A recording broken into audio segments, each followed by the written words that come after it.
que os tradutores da Septuaginta removeram o nome de Deus e o substituíram por Kyrios, e que os escritores do Novo Testamento seguiram este padrão.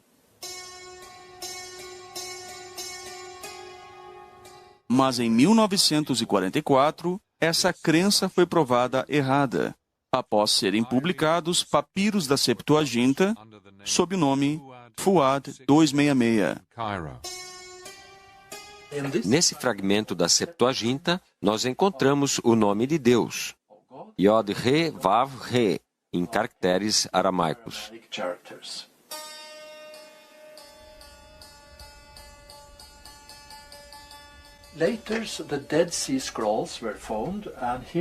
Mais tarde foram encontrados os rolos do Mar Morto, e os fragmentos da Septuaginta foram achados também. E aqui nós temos o nome, em caracteres hebraicos antigos, em meio ao texto grego. Dessa forma, o erudito Rul Faruli conclui o seguinte: Então é um fato que todos os fragmentos da Septuaginta, até o ano 50 da nossa Era Comum, contêm o nome de Deus, seja em escrita aramaica, escrita hebraica antiga, ou conforme a transcrição grega, Yao. Assim, o argumento de que os escritores do Novo Testamento usavam Kyrios, porque os tradutores da Septuaginta faziam assim, está errado. God's name either in Aramaic script, in Old Hebrew script, or as the Greek phonetic transcription Yao. Phonetic transcription Yao. Proverbs chapter 30 verse 4. Who has ascended into heaven or descended? Who has gathered the wind in his fists? Who has bound the waters in a garment? Who has established all the ends of the earth? What is his name? And what is his son's name, if you know? Egypt, 200 years before Christ. 72 Hebrew translators are gathered together in Alexandria to translate the books of the biblical Old Testament from the Hebrew language into Greek. This is a fragment from the Dead Sea Scrolls labeled 4Q120, dated 1st century before Christ, and it represents Leviticus chapter 4, verse 26-28, and we can see the inscription here, Yao, Yao. This very first translation from the Hebrew text to the Greek language is known as the Septuagint, or LXX. In order to help the reader pronounce God's name correctly, they transliterated the Most High's name with the Greek characters iota, alpha, omega, written in Greek, pronounced Yao.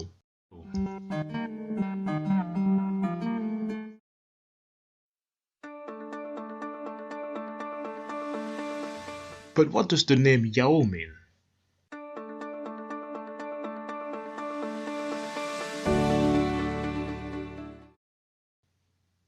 According to Strong's Hebrew 3050, it defines Yah in Psalms 68 verse 4 as Yao phonetically, a short form which means the self-existent or eternal one. Let's look into the work of 1st century Greek historian Diodorus of Sicily. He proves the phonetics further. He writes, "And among the Jews, Moses referred his laws to the God who is invoked as Yao, Yao." And there's a footnote here, so if we go down this page, we now see that this pronunciation seems to reflect a Hebrew form, Yahu. So whenever you hear of names such as Netanyahu, it really is to be pronounced Yao.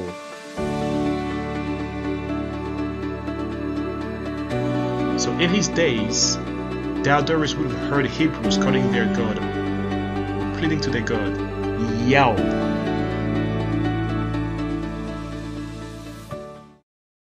אני מחזיק ביד קמע מהתקופה הביזנטית שנתגלה בחורבת ארבל לפני 40 שנה פחות או יותר על ידי תושבת מושב ארבל, טובה חביב, זיכרונה לברכה.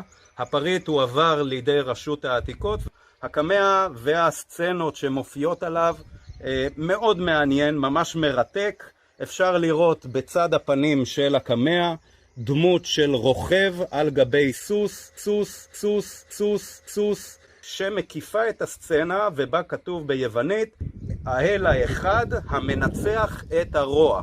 מתחת יש לנו את האותיות איוטה, אלפא, אומגה וטאו, אותיות היווניות, ואז בעצם הדבר מספר לנו שגם יהודים ענדו קמעות מהטיפוס הזה, טיפוס מיוחד, כשהמטרה הייתה להגן מפני רוחות רעות, שדים ועין הרע. O amuleto foi provavelmente produzido na região para proteger contra demônios, e a maldição mágica conhecida como mal-olhado, uma velha crença mantida em todo o mundo antigo pelo menos desde o século VI a.C. de acordo com esta crença. Acredita-se que o amuleto, que já foi usado em um colar, data de cerca de 1500 anos atrás, durante o período bizantino de acordo com a Autoridade de Antiguidades de Israel, IAA. Naquela época, a região era governada pelo Império Romano do Oriente, que também era conhecido como Império Bizantino em homenagem a Bizâncio, o antigo nome da cidade em que se baseava. Até então Bizâncio havia sido renomeado Constantinopla, e agora é Istambul. Embora o amuleto esteja inscrito com letras gregas, elas formam o nome judaico de Deus. Os arqueólogos encontraram o amuleto de bronze, que tem cerca de 8 centímetros de comprimento e 4 centímetros de largura, perto do local de uma antiga sinagoga judaica em Arbel, a oeste do Mar da Galileia. A localização e as inscrições sugerem que o amuleto pode ter sido usado por alguém que era judeu, apesar de suas origens religiosas, disse Ethan Klein, arqueólogo do IAA. Embora os estudiosos geralmente identifiquem os portadores desses amuletos como cristãos, o fato de o amuleto ter sido encontrado em um assentamento judaico contendo uma sinagoga nos séculos V e V depois de Cristo pode indicar que mesmo os judeus do período usavam amuletos de este tipo de proteção contra o mal-olhado e demônios, disse Klein no comunicado. Esse tipo de amuleto era relativamente comum na época na região da Galileia e no que hoje é o Líbano. Às vezes, são conhecidos como uma forma do selo de Salomão, em homenagem ao lendário rei israelita. Uma inscrição grega gravada acima da cabeça do cavaleiro diz: o único Deus que vence o mal, e o nome de Deus em letras gregas, Iau, está inscrito sobre as pernas do cavalo. E o nome de Deus em letras gregas, Iau, e o nome de Deus em letras gregas, Iau.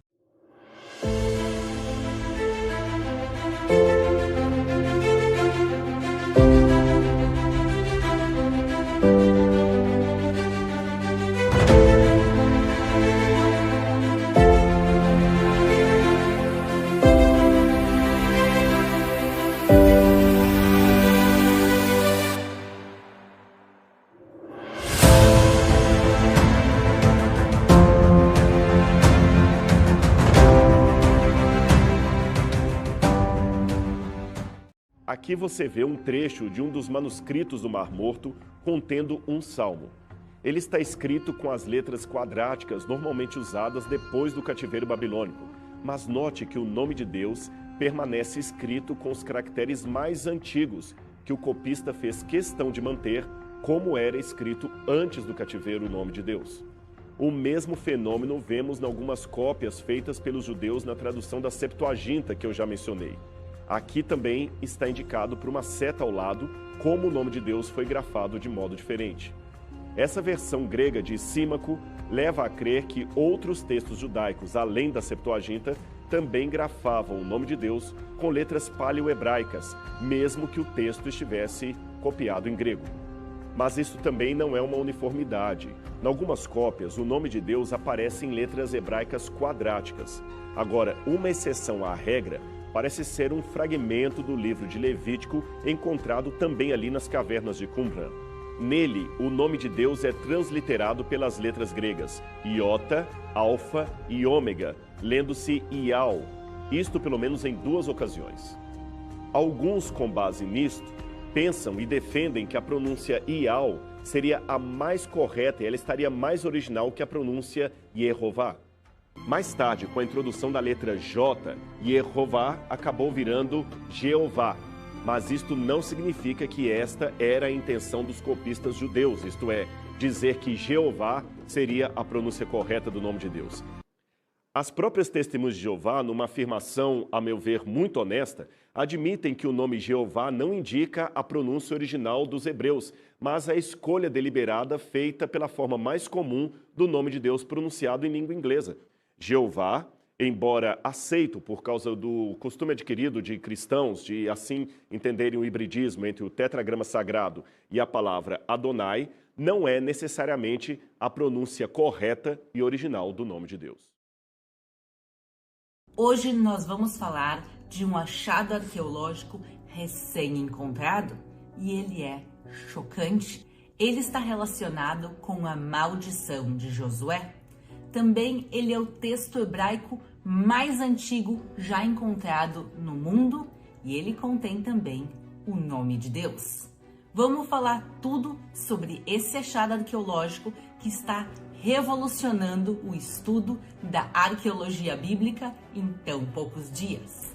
Ele é uma pequena tábua de um pouquinho mais de 2 centímetros de tamanho. Ele é feito de chumbo e foi encontrado originalmente em dezembro de 2019. Mas por que só agora a gente está sabendo disso? Porque o chumbo ele é dobrado. Isso quer dizer, quando eles encontraram ele, eles conseguiam ver a letra Aleph, a primeira letra do alfabeto hebraico. E eles imaginaram que provavelmente dentro, se eles abrissem, teriam texto. Mas já que isso é muito, muito antigo, se eles abrissem, a chance dele quebrar e se esfarelar era muito grande. Então eles pegaram esse achado e enviaram ele até Praga, até a República Tcheca, onde eles usaram scanners, parecidos a scanners de tomografia médica, e eles conseguiram criar um modelo 3D dessa tábua sem abrir ela. E aí eles começaram a ler o texto que estava do lado de dentro, e o texto é realmente chocante. Vamos ler juntos agora o texto em hebraico e depois em português. Arur, Arur, Arur. Arur Lael Hashem, Tamut Arur, Arur Mot Tamut, Arur La Hashem, Arur, Arur, Arur. Amaldiçoado, amaldiçoado, amaldiçoado. Amaldiçoado pelo Deus Yud Rei Vav. Você morrerá amaldiçoado. Amaldiçoado, você certamente vai morrer. Amaldiçoado por Yud Rei Vav. Amaldiçoado, amaldiçoado, amaldiçoado. O tetragrama são 4 letras. O Yud Rei Vav Rei.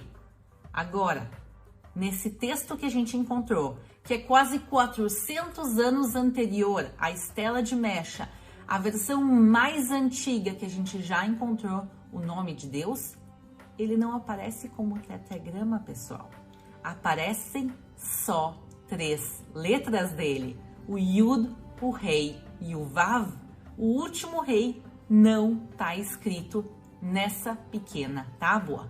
E é realmente uma das coisas que chama a atenção nesse texto, é o nome parcial de Deus, e ele aparece 2 vezes, quer dizer, não foi um erro, não foi que apagou. Quem escreveu, escreveu propositalmente somente as 3 letras. Mas essas 3 letras, elas sim aparecem no judaísmo e a gente sim pronuncia elas, por exemplo, no nome Matitiyahu. O final da palavra Matitiyahu é exatamente as mesmas letras que aparecem nessa pequena tábua. Então, provavelmente a leitura podia ser feita dessa maneira.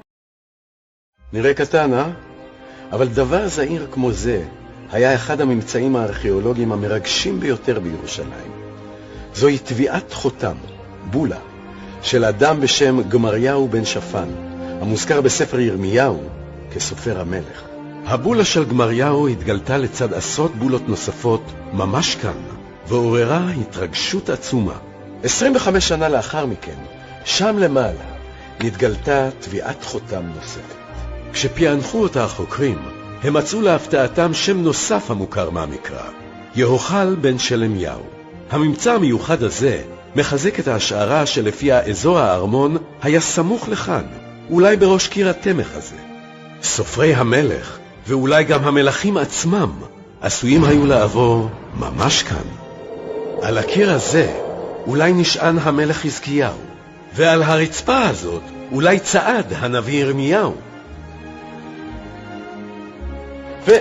ואולי את האבן הקטנה הזאת ידע דוד המלך בקלע. כי בעיר דוד, אפילו לקטנה שבאבנים, יש סיפור.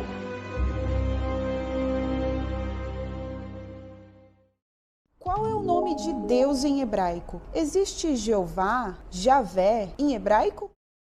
Eu faço esse vídeo com muito respeito e com muito temor ao tema, porque, afinal de contas, quem somos nós para falar qual é o nome de Deus? Mas o objetivo do vídeo é trazer para você um pouco de conhecimento do hebraico para tirar suas dúvidas que você possa ter com respeito a esse tema. Eu quero começar falando desse tema com uma experiência que eu tive na escola em Israel. Se você não sabe, em Israel, a Tanar, ou seja, o Antigo Testamento da Bíblia, é uma matéria de escola, ou seja, tem professor, tem aulas, tem prova. Então, em uma dessas aulas de Tanar, o meu professor, ele pediu para os alunos lerem um versículo da Tanar, do Antigo Testamento. Então, eu me deparei com 4 letrinhas que estavam ali no meio daquela frase. Yud, Rei, Vav, Rei. São 4 letras que as pessoas dizem o tetagrama sagrado, 4 letras sagradas que se referem ao nome de Deus em hebraico.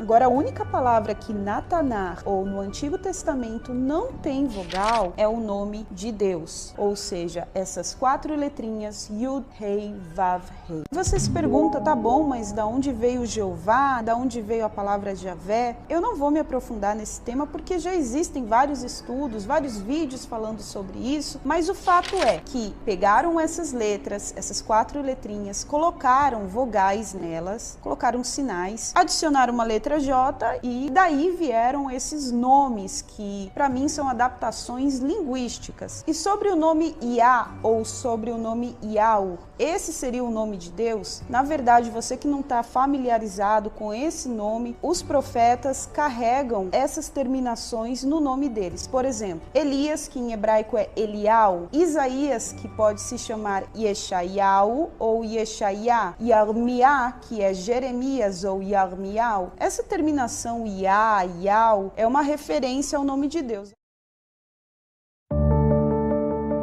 Yau represent the Yod, Hey, and Vav in Yod, Hey, Vod, Hey, the Hebrew divine name of God. Iota, Alpha, Omega, is the Greek form of Tetragrammaton. The Yod as Iota, Hey as Alpha, and Vav as Omega, pronounced as Iyau. In Revelation 22, verse 12 through 14, Iyau proclaimed himself to be the Alpha and Omega. Behold, I am coming soon, and my reward is with me, to give to each one according to what he has done. I am the Alpha and the Omega, the first and the last, the beginning and the end. Blessed are those who wash their robes, so that they may have the right to the tree of life and may enter the city by its gates. Alpha and Omega are the first and last letters of the Greek alphabet.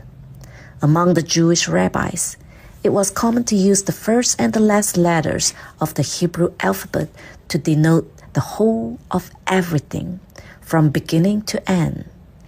Iyau, as God is not bound by space-time, there is no beginning or end. we invoke Iyao.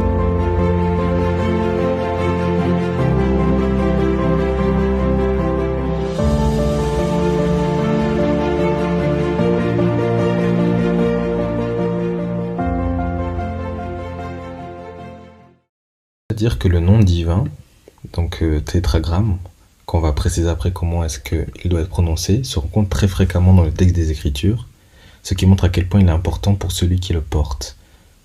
Comment vous sentiriez-vous si des personnes qui professent vous aimer de tout leur cœur ne connaissent même pas votre véritable nom? Vous vous sentiriez peut-être blessé, n'est-ce pas? Les parents connaissent le nom de leurs enfants, les enfants connaissent le nom de leurs parents, un mari connaît le nom de son épouse et vice-versa. Mais malheureusement, les croyants ne connaissent pas le nom de leur sauveur.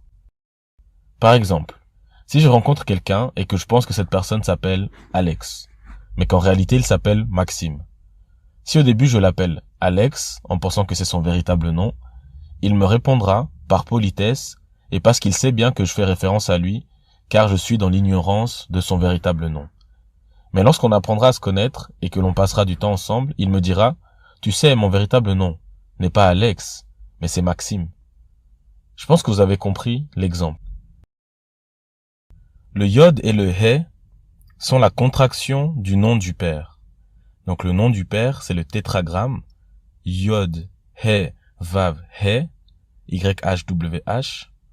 Et le yod he, c'est la contraction de son nom, les deux premières lettres. Le yod he se retrouve dans un grand nombre de noms et mots bibliques. Il est reconnu que ces deux lettres rassemblées se prononcent Ya. On retrouve également dans plusieurs noms bibliques les trois lettres suivantes. Yod, he et vav. Donc les trois premières lettres du nom du Père et les trois premières lettres du nom du Messie. Ces trois lettres ensemble se prononcent Yahou. Le vav devient un U et se prononce donc ou, Yahou. Et lorsqu'on le contracte, on obtient Yod et He qui donne Ya. Yud, He, Vav, He, ou qu'on prononce Yahou. Voici le nom du Père. Agora, eu vou aproveitar esse momento para falar do nome de Deus. Eu acho que é uma das perguntas que eu mais recebo aqui no canal. O nome de Deus. Que é o tetragrama, que é o tetragrama, que é o tetragrama.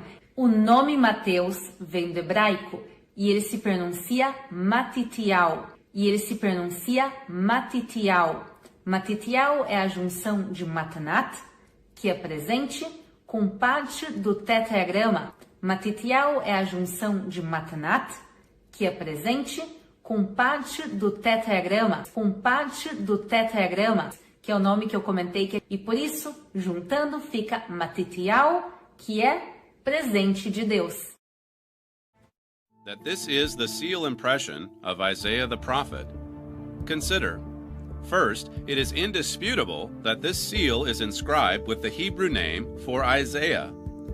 While this name was undoubtedly common in ancient Judah, it is rare for an individual to have his own private seal.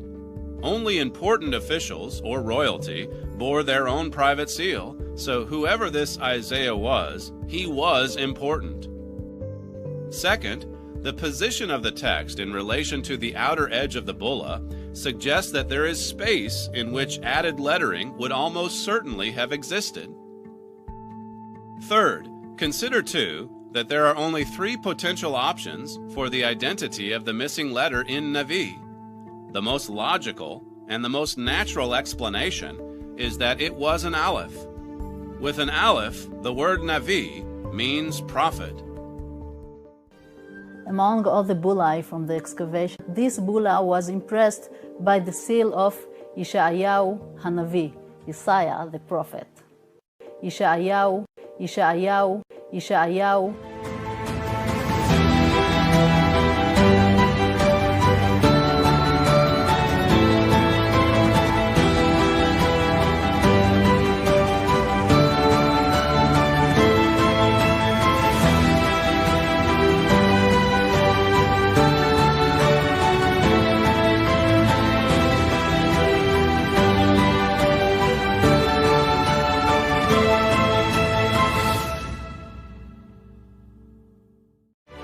Shalom, this is Nehemiah Gordon, and I'm here today in Jerusalem with Professor Emeritus at Hebrew University of Jerusalem, Bezalel Porton. Professor Porton is best known as the editor of the Elephantine Papyri, one of the most important collections of documents in Jewish history. So here Professor Porton is opening up one of his books. How many volumes is this book? 4. It's 4 volume, and the official title is? Textbook of Aramaic Documents from Ancient Egypt. 5th pre-Christian century, there was stationed on the island of Elephantine, which lies opposite Aswan, a Jewish military colony. Mm-hmm. And then when the Persians conquered in 525, the Jews already had a temple there. And we have a list of contributors. Each one gave 2 shekels to the god Yahu. That's the way he was called at Elephantine. I can't let that go. Finish your sentence, then we got to talk about that. They're all Hebrew names, the same that we find in the book of Jeremiah. Mm-hmm. Okay, you mentioned how you mentioned the god Yahu. Talk to us a little bit about how, and you're talking about what we know in Hebrew as Yud-He Vav-He, the tetragrammaton. In my book, I mentioned that in Greek texts, we do have that spelling, Yahu. So if you take that Greek form from 4Q120 in the Dead Sea Scrolls and you combine it with what we find in Elephantine, there's an Aramaic form of God's name. Does that mean they spoke that name in Elephantine? Did the people that worship Yahu? Did the people that worship Yahu? Did the people that worship Yahu?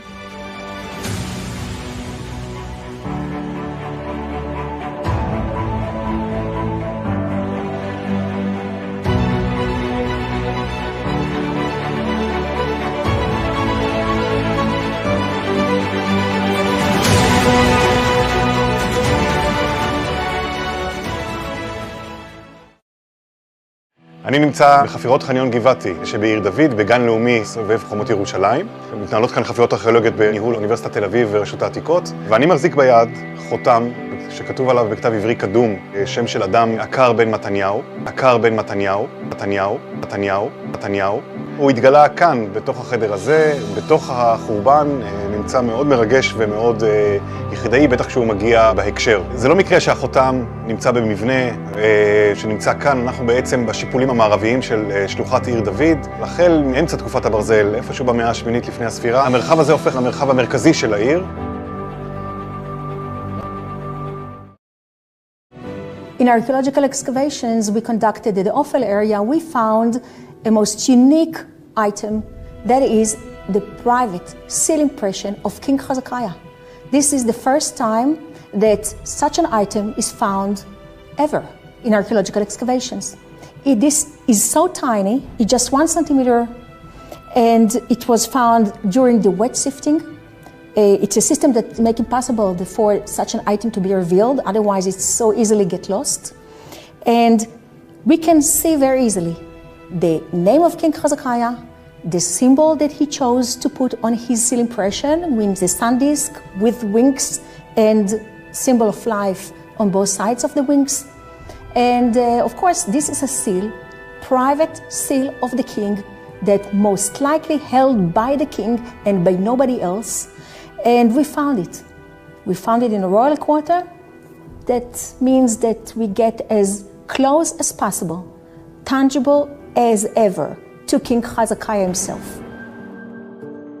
So when the material come back from sifting, we make a list of all the names that we have in the bulea, and one of the bulea was this one.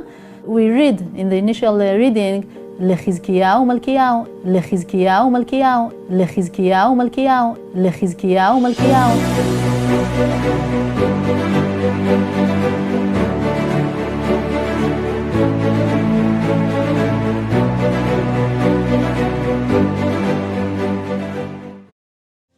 אחרי שהבולה נוקטה, התברר שהיא נושאת את השם יהוכל בן של עמיהו, אחד משריו של המלך צדקיהו, מאותם אלה שביקשו את מותו של הנביא ירמיהו.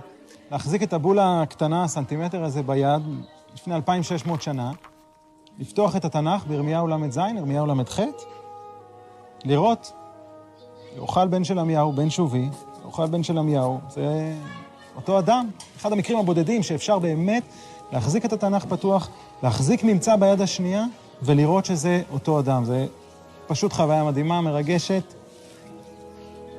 תגלית של פעם בחיים. של עמיהו, של עמיהו, של עמיהו.